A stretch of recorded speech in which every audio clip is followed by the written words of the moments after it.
So when does potential life become life? Like, do you consider male masturbation as, you know, an abortion? Because each one of those sperm could become a child. All right, is this question for Dr. Fallows or Stephanie Gray? Oh, for Stephanie Gray. Okay, we're taking... Oh, sorry. Okay. Sorry.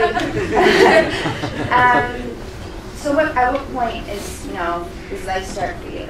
Well, it's not about when life starts for me, and it's not about when life starts for you. It's about what scientifically can be proven where each of us began our lives.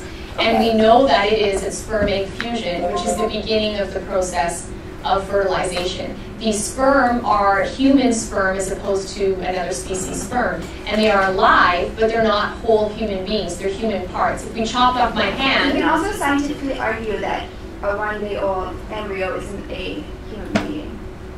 How?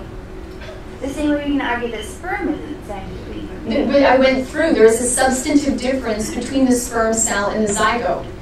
The composition and behavior of them are fundamentally different. I encourage you all to Google a document written by a professor of neurobiology by the name of Dr. Maureen Condit, who goes through the science of fertilization, talking about you have a substantive difference between the zygote, the one-celled zygote, versus the sperm cell or the egg cell. All of us can say we once were 10, 5, a newborn, a fetus, and an embryo. None of us can claim ever having once been an egg.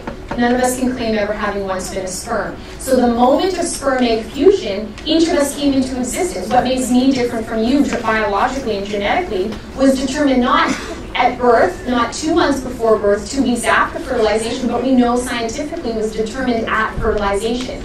So from that point forward, human beings, from fertilization to the age we're at now, we differ in degree, not in kind.